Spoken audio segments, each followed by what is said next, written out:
El tema que nos ocupa esta mañana hemos titulado Judíos y samaritanos no se tratan entre sí.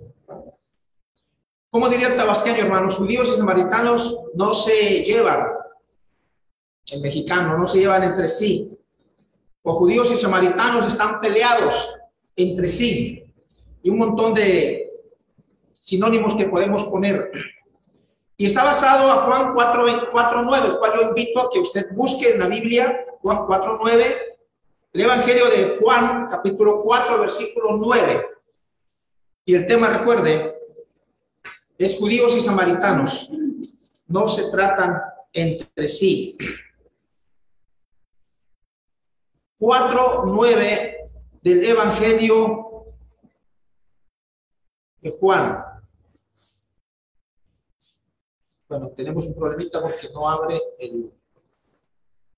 no aparece el mouse. Wow.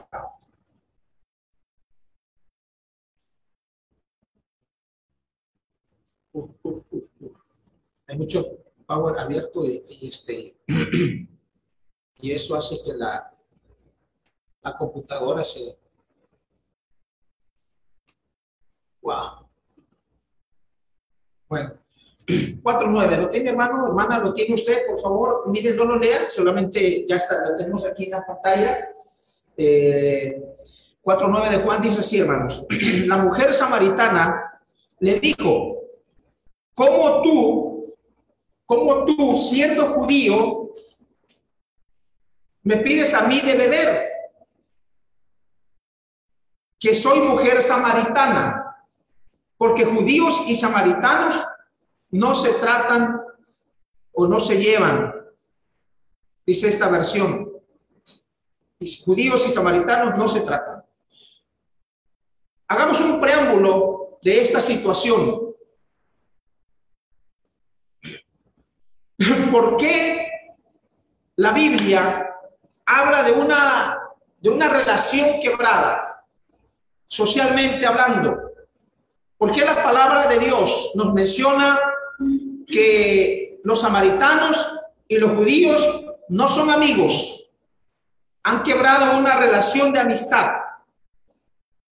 De tal manera que cuando nuestro Señor Jesucristo va a predicar y llega a Samaria, como Él es humano, en su calidad de humano, le da sed. Y coincide con una mujer que igual tiene el mismo propósito, sacar agua de ese pozo, conocido como el pozo de Jacob, y llevarla a casa. Las mujeres se acostumbraban a hacer esto, abastecer de agua, normalmente la almacenaban en tinajas. Y permítanme, hermanos, hacer un ejemplo, y perdón porque sea algo personal, es el ejemplo que le encaja en esta situación. Hace muchos años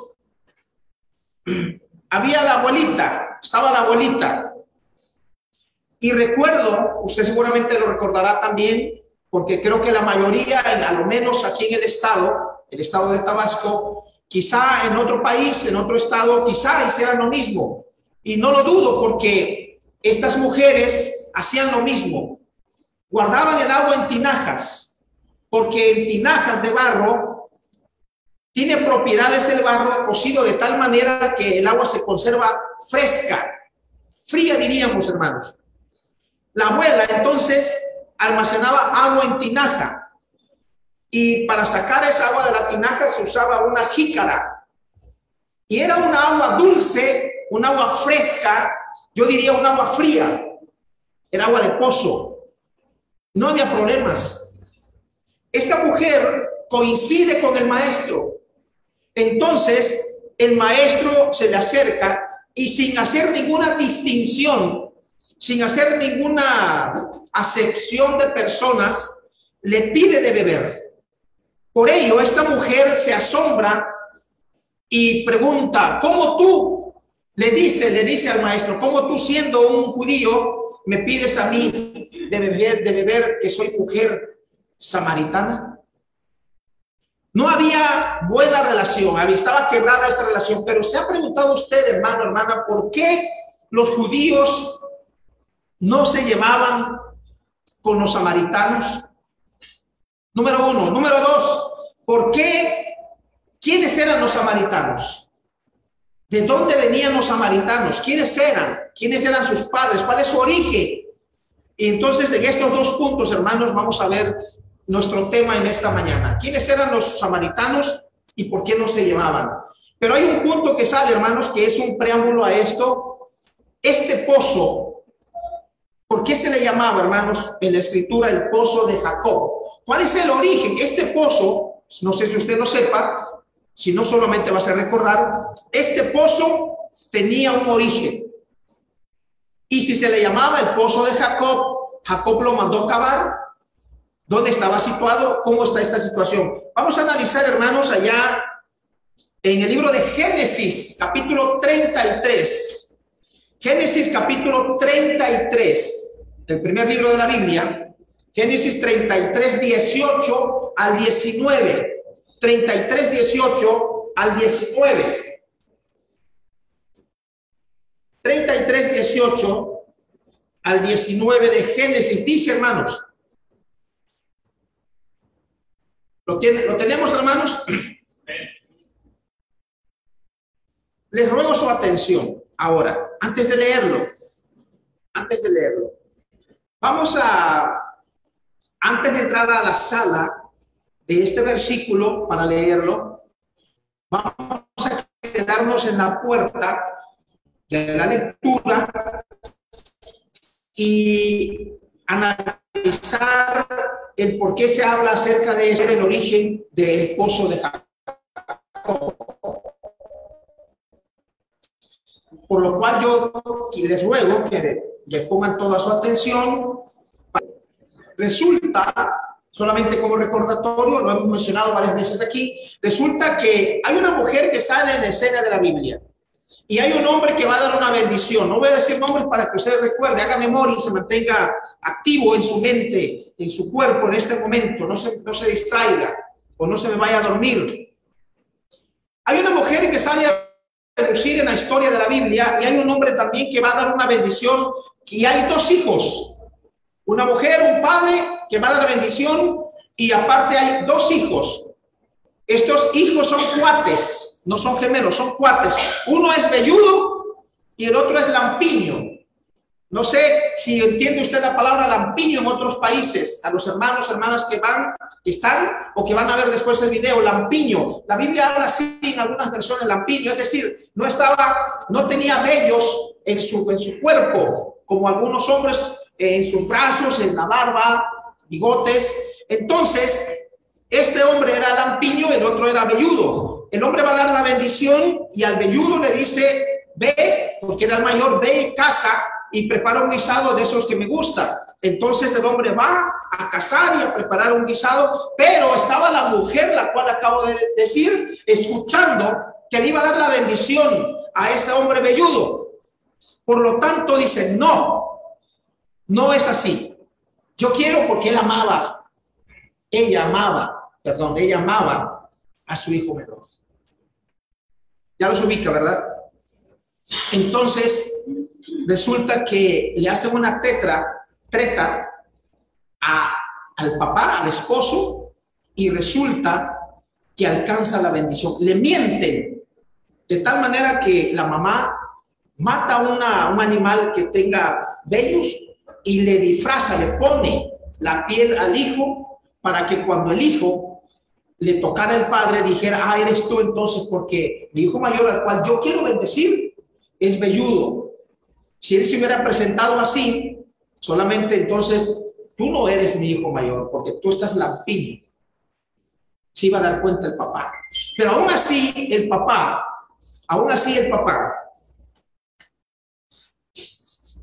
vuelve. Y resulta que no son las feromonas de su hijo mayor. Dice, no, tú no, pero ¿por qué hueles a mi hijo mayor? A mi hijo menor y yo quiero bendecir al mayor. Entonces, hermanos, le da la bendición, el padre es mentido, la madre se sale con la suya, pero esto cuando el hijo mayor regresa y se da cuenta y se entera el papá también, dice, no puede ser. Y este hombre mayor, su hermano mayor, el cuate dice, mi hermano va a perder la vida. Ha mentido a mi padre, me ha robado la bendición de primogénito por tantas garantías que habían a raíz de eso. Y entonces la madre escucha, entonces dice, hijo, te tienes que ir.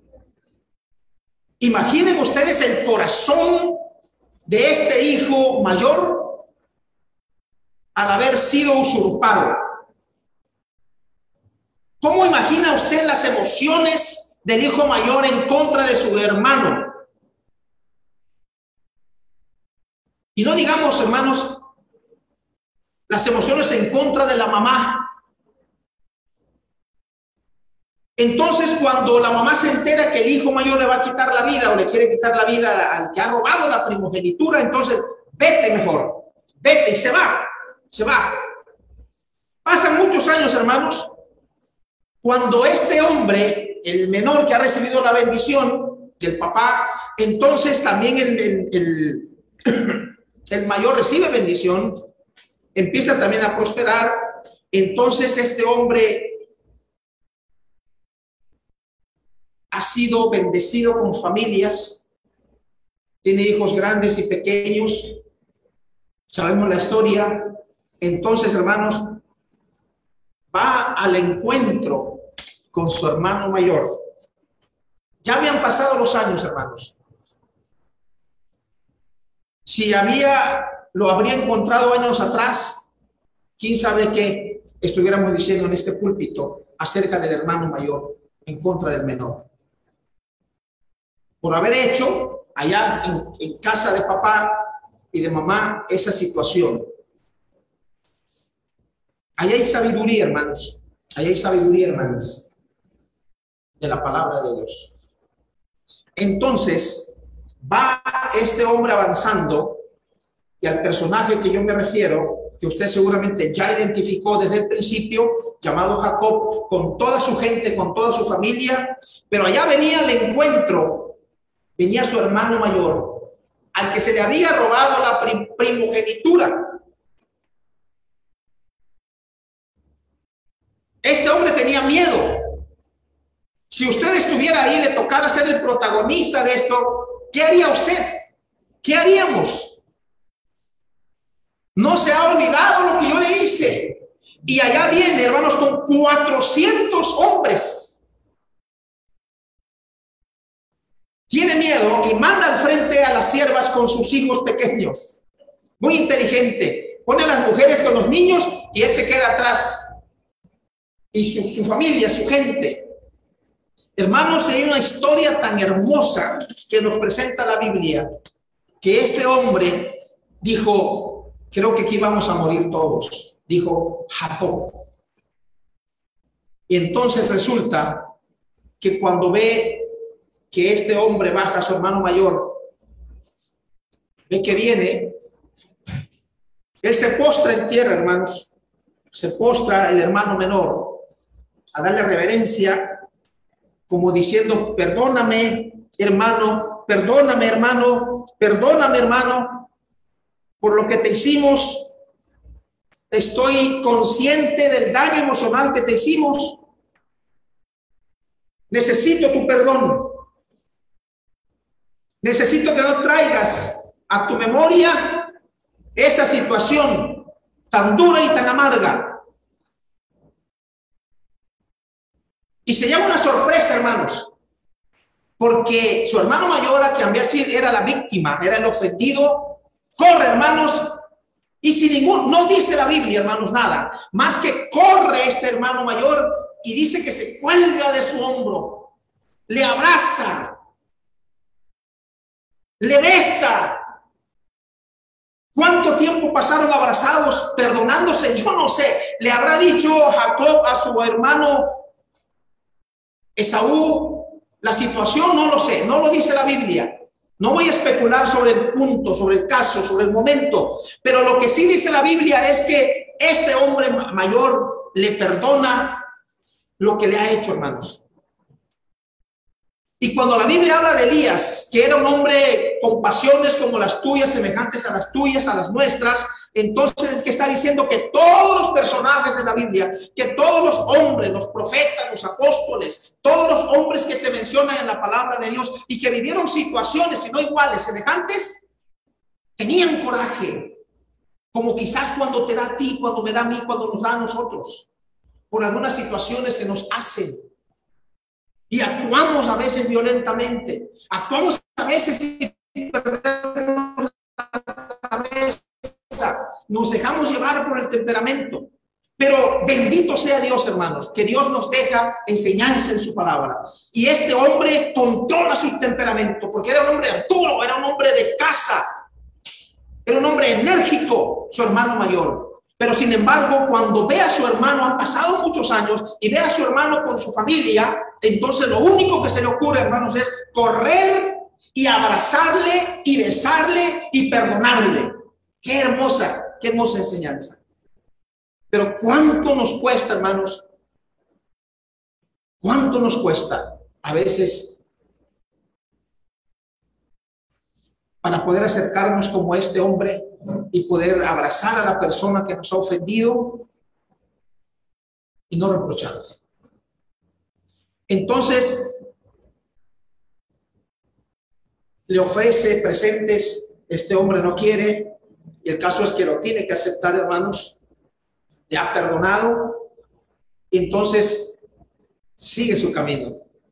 Y aquí en Génesis 33, 18 al 19, el cual tenemos en la pantalla, usted tiene ya en la Biblia buscado, entonces ahora sí vamos a leer. Ya ha pasado este acontecimiento en la vida de Jacob. Ya ha sido aceptado, ha sido perdonado, y su hermano le da la diestra, le apoya.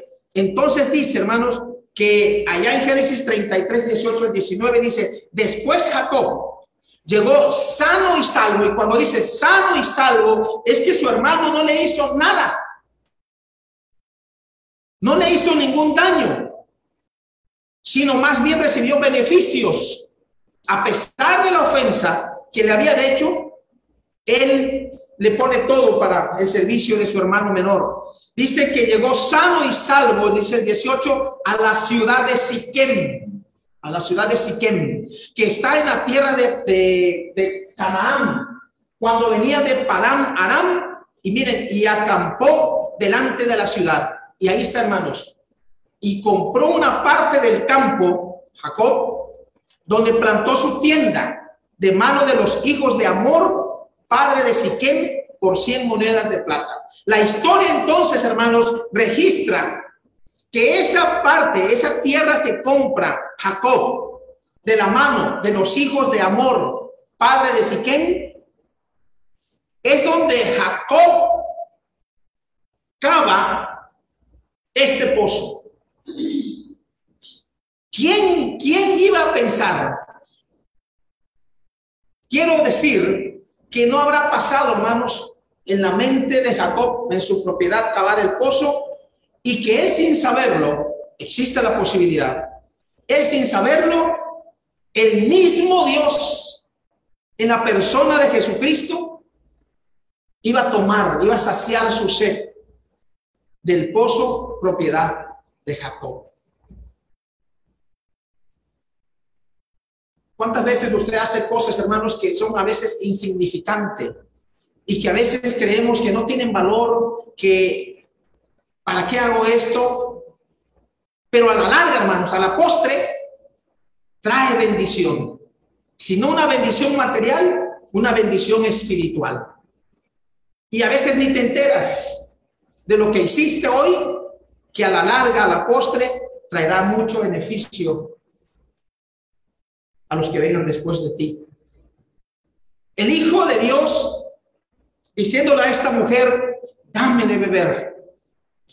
¿Ha estado usted en los calores de aquí en Tabasco, hermanos, en mayo, abril, mayo, donde llega el termómetro, la temperatura 40 grados, 47 grados? ¿Cuántas personas no ha visto usted o no ha sabido que les da un golpe de calor, se desmayan, están deshidratados y caen y se lastiman? porque es tan inmenso el calor. Jesús venía caminando, hermanos. Entonces los apóstoles habían ido a comprar de comer y él tiene sed. Tiene sed.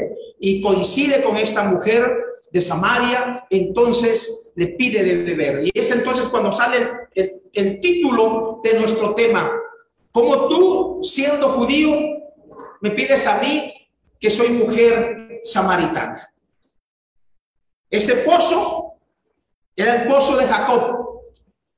Era el pozo que Jacob había comprado de los hijos de Hamor, padre de Siquem, y que muchos años más adelante calmaría la sed del mismo Dios en la tierra.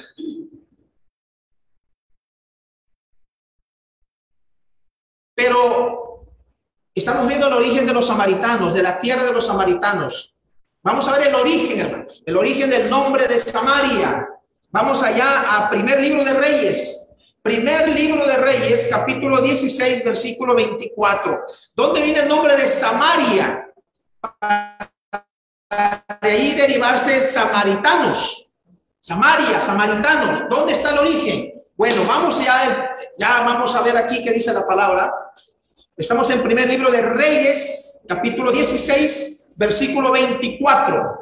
Primer libro de Reyes 16, 24 dice: y Omri, un rey de Israel, un rey de Israel, compró a Semer el monte de Samaria por 2 talentos de plata. Y Omri dice que edificó en el monte, edifica Omri. Y llamó el nombre de la ciudad que edificó Samaria. El origen entonces de Samaria, el nombre de Samaria, hermanos, viene desde Omri, porque Omri, al comprarle el monte a Semer por 2 talentos de plata, edifica ahí en el monte, entonces le pone el nombre de la ciudad Samaria, en honor a Semer. Así dice la Biblia nada más, Semer, que fue dueño de aquel monte. Entonces Samaria viene desde este origen, hermanos, que la Biblia nos informa. La palabra nos dice.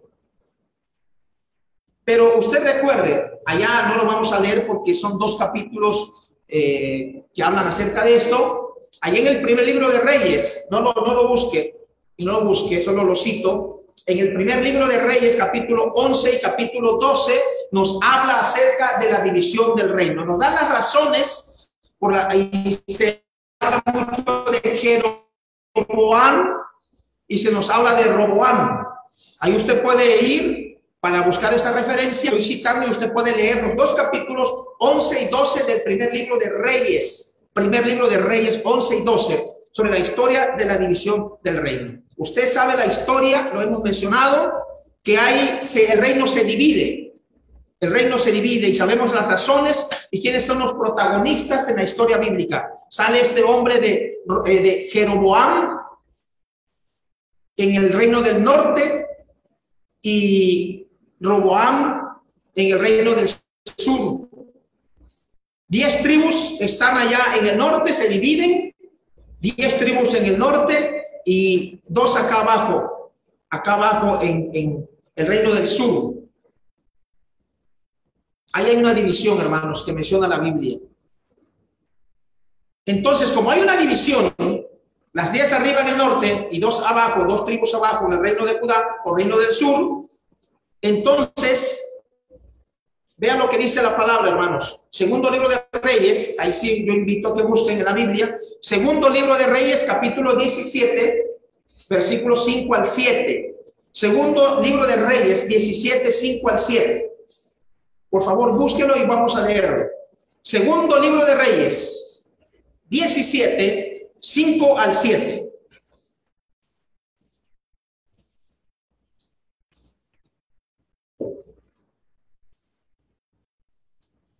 Y el rey de Asiria invadió todo el país. Está hablando del reino del norte, hermanos. Ya está el reino dividido. Ya están las 10 tribus ahí arriba en el norte. Ahora viene el rey de Asiria. Sale aquí en la historia bíblica. El rey de Asiria invade todo el país de Israel y sitió a Samaria. Ya vemos de dónde está el origen de Samaria. Y estuvo sobre ella 3 años. Samaria, en ese tiempo, era la capital del reino del norte, del reino de Israel. Y la del sur, la capital era Jerusalén. Entonces, Samaria, como capital del reino de Israel, o de la casa de Israel, o la casa de Jacob se le llama también, viene el rey de Asiria y sitia a Samaria, la capital. Y estuvo sobre ella 3 años. En el año 9 de Oseas, el rey de Asiria tomó Samaria y llevó a Israel cautivo a Asiria. Las 10 tribus que estaban en el reino del norte, las 10 tribus que se habían dividido, hermanos, el rey de Asiria las toma y las lleva cautivas a Asiria. Y los puso en Ala, en Abor, junto al río Gozán y en las ciudades de los medios. ¿Estamos entendiendo la historia, hermanos? Hay una división, 10 tribus arriba en el norte y 2 abajo. Samaria, la capital del reino del norte, de la casa de Israel, o la casa de Jacob, de José, perdón. Y acá hay 2 tribus donde Jerusalén es la capital. Ya está la división. En ese tiempo, hermanos, el rey de Asiria sitia y toma Samaria, la capital del norte, y a los que vivían ahí, hermanos, los expulsa, los exilia, los saca de su país. Tenemos aquí, no sé cuántos más van a ver o están viendo esta transmisión, pero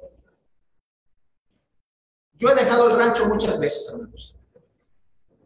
Me he ido a vivir a otras ciudades. Y cuando uno no está acostumbrado, uno sufre, extraña las comidas, extraña a la gente, extraña a los parientes. Y yo no sé cómo le hacen algunos hombres que dejan a la familia y se van a otro país. La familia está a tantos kilómetros, a tantas millas de distancia, y él trabajando en otro lugar y enviando dinero para el sostenimiento de la familia. Qué difícil, qué duro ha de ser, hermanos. Solamente. Y estos hombres, las tribus de Israel, son expulsadas y los saca el rey de Asiria, Salmanasar, los expulsa. Hay otras costumbres, hay otras comidas, hay otra situación religiosa, y allá está el pueblo de Dios. Y todo el capítulo 11 que decíamos, hermanos, y el 12, dan las razones por las cuales estos pueblos son castigados por haber desobedecido a Dios. Porque los hijos de Israel, dice aquí, hermanos, pecaron contra Jehová su Dios, que los sacó de tierra de Egipto, debajo la mano de Faraón, rey de Egipto, y temieron a dioses ajenos, y trajo el rey. Aquí está, hermanos, el origen y las razones por las cuales los samaritanos son despreciados. Hasta el día de hoy existe un remanente, según data la historia la estadística, que solamente hay como 850 samaritanos hasta el día de hoy. Pero ¿dónde está el origen entonces? Ya vimos el origen del pozo, ya vimos el origen del nombre, y ahora vamos a ver la gente. Dice aquí, hermanos, dice el verso 24, estamos en segundo libro de Reyes, capítulo 17, versículo 24. Y trajo el rey de Asiria, Salmanasar, gente de Babilonia, de Cuta, de Aba, de Amad y de Sefarbaín, y los puso en las ciudades de Samaria, en lugar de los hijos de Israel, y poseyeron a Samaria y habitaron en sus ciudades. Ahí, hermanos, está el origen del desprecio de los judíos hacia los samaritanos. ¿Por qué? Porque a raíz de que este rey ha expulsado a las tribus, a las 10 tribus de Israel, entonces para habitar Samaria trae gente, hermanos, de 5 lugares, de 5 ciudades. Entonces hay una mezcla entre algunos remanentes que quedan de las tribus con esta gente. Hay un remanente que sale, entonces a estos se les llama samaritanos. Por ello los judíos, hasta la actualidad, hasta el día de hoy, no aceptan a los samaritanos, porque es una mezcla de razas a raíz de este rey de Asiria, Salmanasar. Por eso, esa mujer, cuando Jesús le pide de beber, le dice: no, maestro, espérate, porque recuerda que judíos y samaritanos, yo soy de Samaria, tú lo sabes, entonces no se llevan entre sí, estamos peleados. Esto vino a pasar, hermanos, de generación en generación.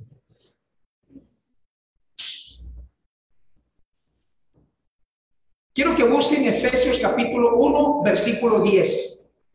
Efesios 1, versículo 10. Dios tenía un propósito en Cristo, hermanos. Efesios 1, 10. Dice, hermanos, así. Efesios 1, 10. No lo tengo ahí, hermanos. De reunir todas las cosas, ¿en quién, hermanos?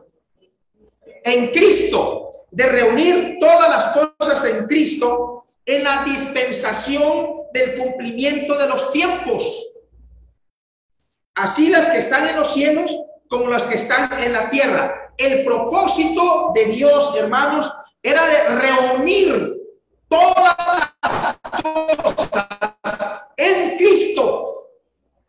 El centro, la base, el punto principal para llegar es Cristo. Entonces, los samaritanos, aunque para los judíos eran y son la raza despreciada, porque había esa mezcla, por lo tanto, en Dios no está mirando, no clasifica para dar la salvación a las razas, sino que en Cristo somos uno, y era el propósito de Dios de reunir, hermanos, en Cristo todas las cosas, tanto arriba como en la tierra. Todas las cosas, reunirlas. Por eso, cuando Cristo, antes de irse a los cielos, hermanos, ahí en Marcos 16, verso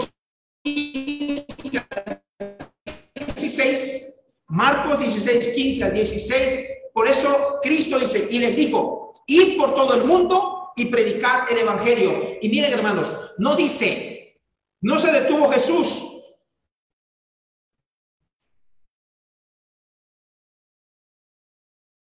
Pero a los samaritanos no les prediquen.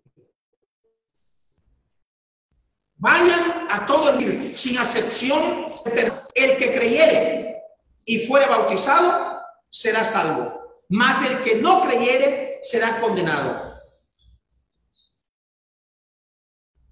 Entonces, hermanos, Dios tenía el plan, el propósito. Se tenía que reunir en Cristo todas las naciones. ¿Cómo? A través del reino que es la iglesia. No importando nacionalidades, no importando color, sin embargo, en Cristo era el propósito de Dios de reunir a todas las naciones para dar la salvación. Y fíjense que el impacto, hermanos, que habrán sentido los judíos, los apóstoles, cuando escuchan esta parábola del buen samaritano.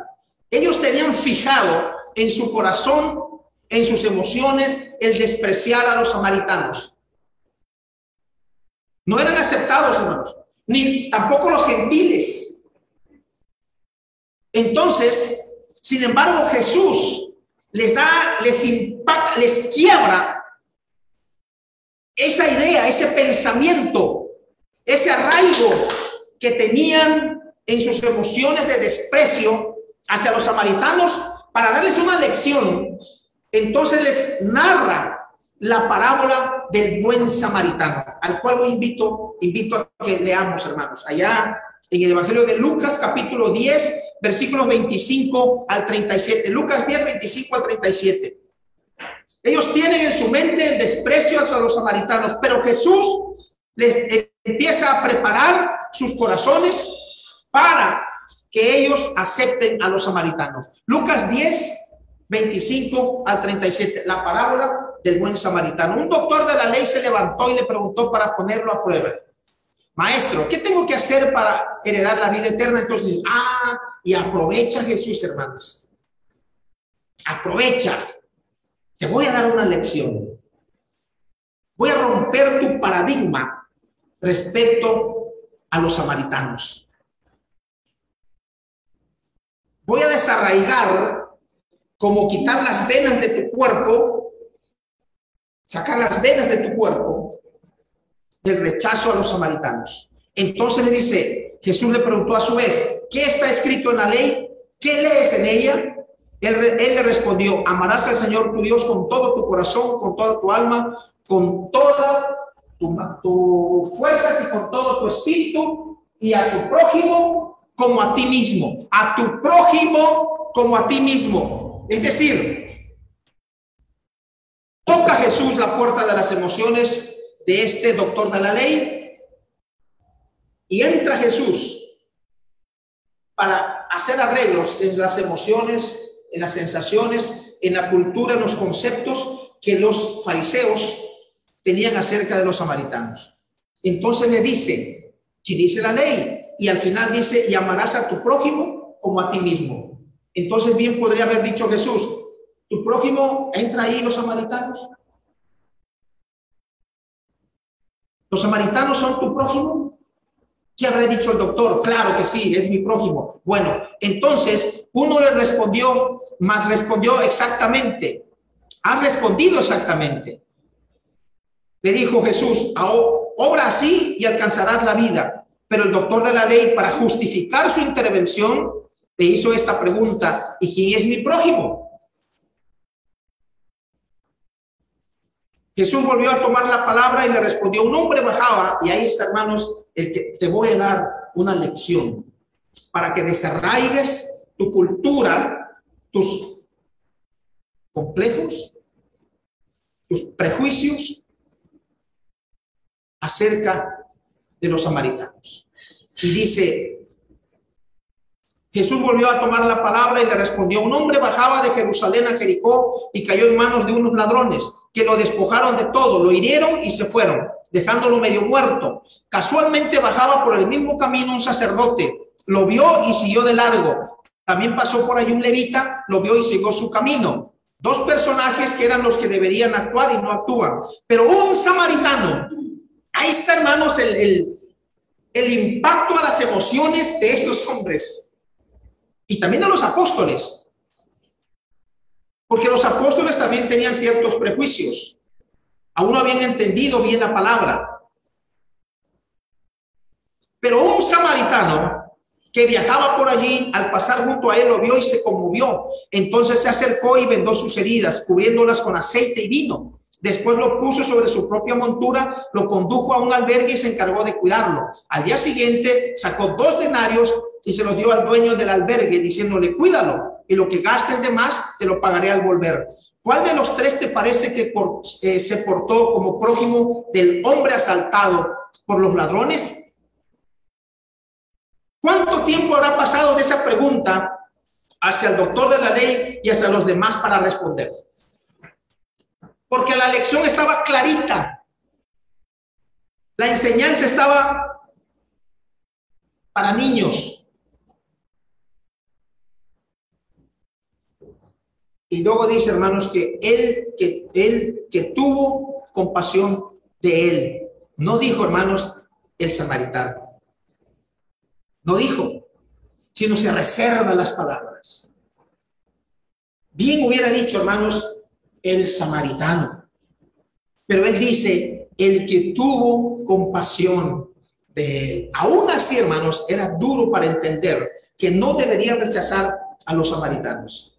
Entonces él tuvo compasión, el que tuvo compasión de él, le respondió el doctor. Y Jesús le dijo, ve y procede tú de la misma manera.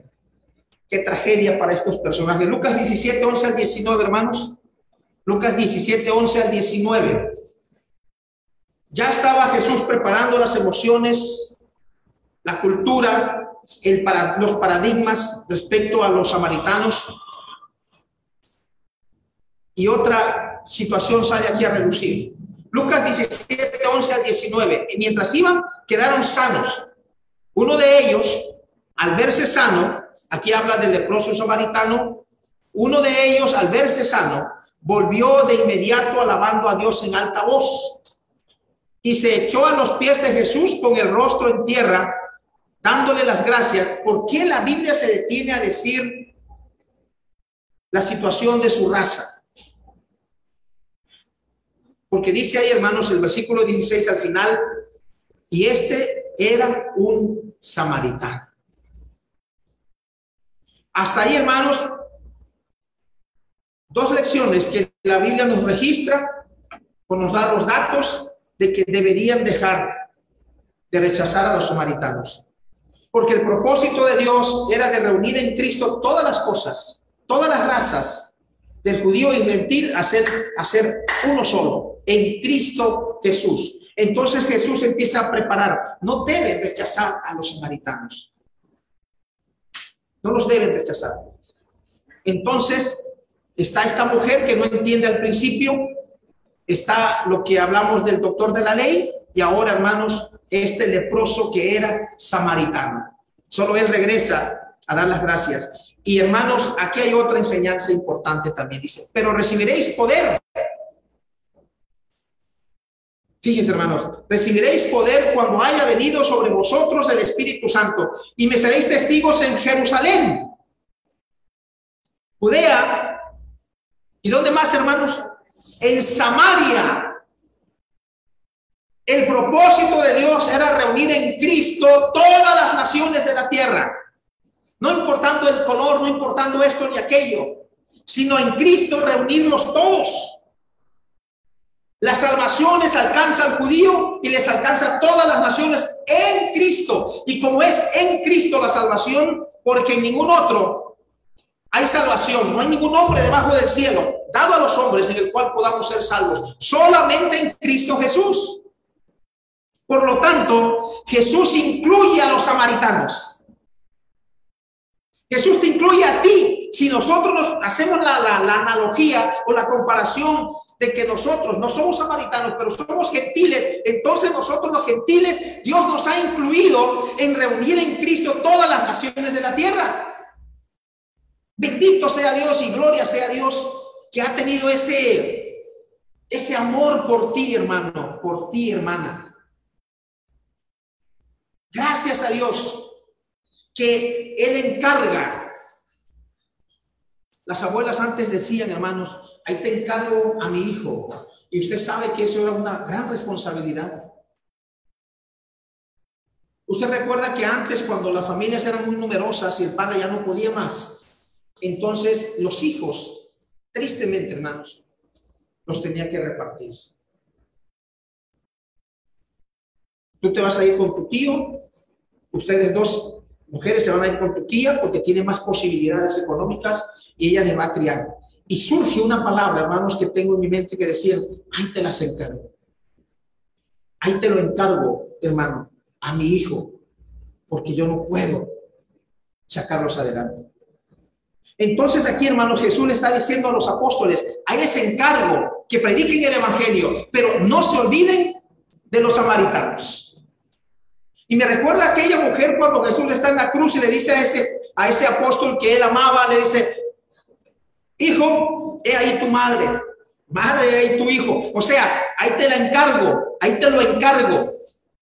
Yo ahí les encargo a los samaritanos, le dice Jesús antes de irse a los cielos. Vayan a todo el mundo y hagan y prediquen en Jerusalén, Judea y Samaria. no se olviden de los samaritanos. Es decir, acepten a los samaritanos. Y no solamente a ellos, sino prediquen hasta lo último de la tierra. Hechos 8, 4 al 8, hermanos, vamos al final. Hechos 8, 4 al 8. Los apóstoles, los evangelistas hacen caso de la encomienda de nuestro Señor de predicar el evangelio. Hechos 8, 4 al 8. Hechos 8, 4 al 8. Pero los que fueron esparcidos iban por todas partes anunciando el evangelio. Entonces Felipe, descendiendo a la ciudad de Samaria, Felipe desciende a la ciudad de Samaria. Ya la iglesia de Cristo ha sido establecida en el año 33 de nuestra era cristiana. Ya se ha predicado el evangelio, ya se han bautizado como 3,000 personas. Ha crecido el número, pero no olviden la encomienda de Jesús. Vayan a todo el mundo, Jerusalén, Judea, y también incluyen a los samaritanos. Inclúyanlos. Entonces dice que Felipe, descendiendo a la ciudad de Samaria, les predicaba a Cristo, porque en Cristo era la idea de Dios de reunirlos a todas las naciones en un solo cuerpo. Y la gente unánime, fíjense los samaritanos, qué corazón tenían. Y la gente unánime escuchaba atentamente las cosas que decía Felipe, oyendo y viendo las señales que hacía, porque de muchos que tenían espíritus inmundos salían estos dando grandes voces, y muchos paralíticos y cojos eran sanados. Así que había gran gozo en aquella ciudad. Los samaritanos, hermanos, y hay una porción más aquí, 8, 14 al 17, dice que cuando los apóstoles, cuando la iglesia de Cristo, hermano, la iglesia del Señor, los apóstoles que estaban en Jerusalén oyeron que Samaria había recibido la palabra de Dios, enviaron allá, pero no creía la iglesia de Cristo, no creían los apóstoles que los samaritanos recibieran con tanta atención, con tanta prontitud el evangelio de nuestro Señor Jesucristo. ¿Se acuerdan que esa mujer, cuando le dice Jesús todo de su vida, corre a los samaritanos y les dice, ahí hay hallado al profeta? Entonces esta mujer va y les predica a ellos. Ellos creen, dicen, no, sí te creemos, pero yo quiero ver, quiero palpar, quiero sentir, y van a hablar con el maestro. Entonces ya había la semilla del evangelio sembrada en el corazón de los samaritanos. Los apóstoles cumplen el mandato, la encomienda de Jesús, vayan a todo el mundo, pero incluyan a Samaria.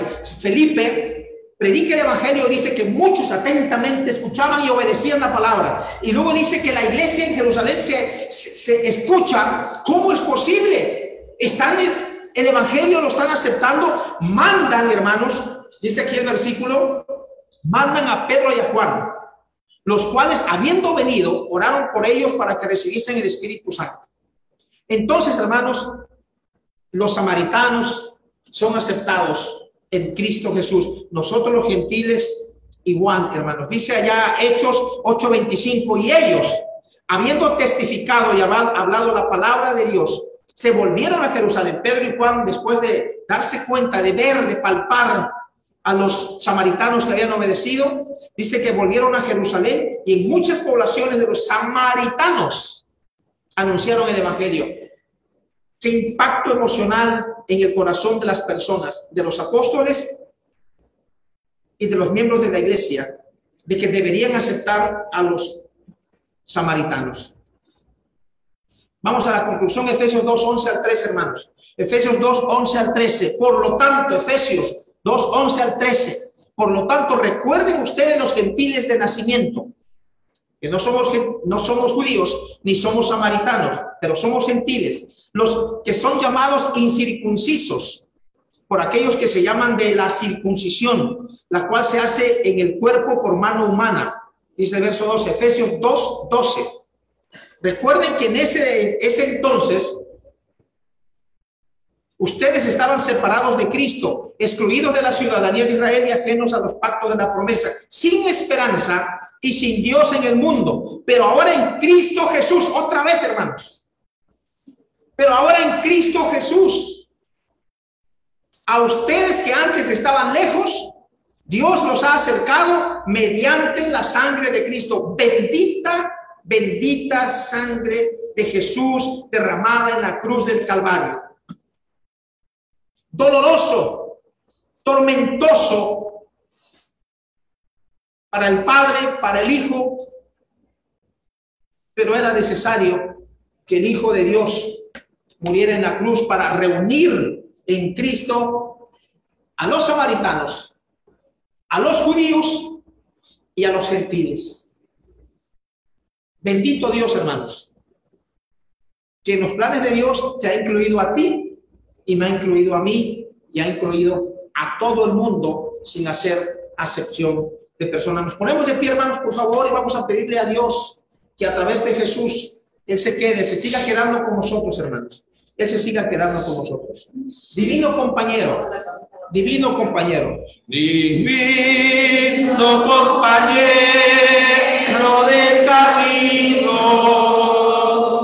tu presencia siento yo al transitar,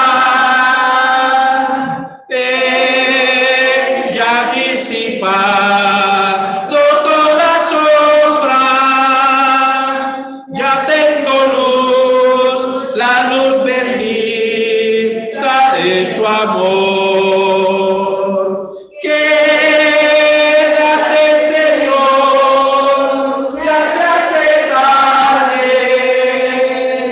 te ofrezco el corazón para posar. No tu morada permanente, acéptalo, acéptalo, mi Salvador.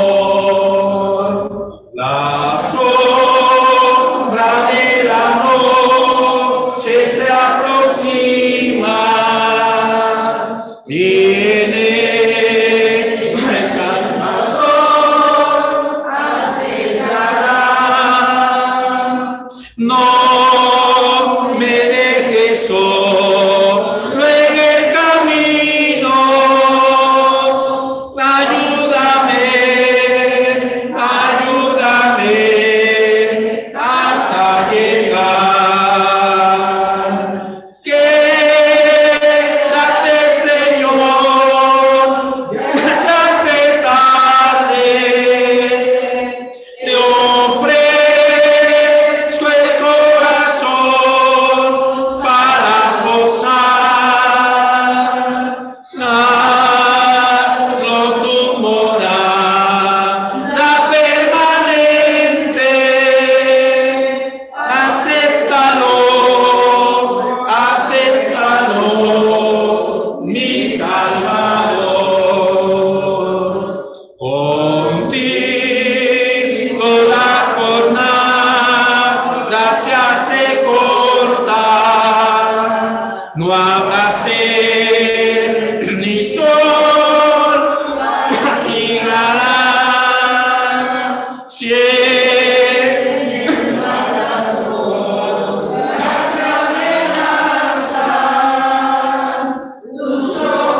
estrellas majestuoso andarás. Quédate, Señor, de tarde, te ofrezco el corazón para posar.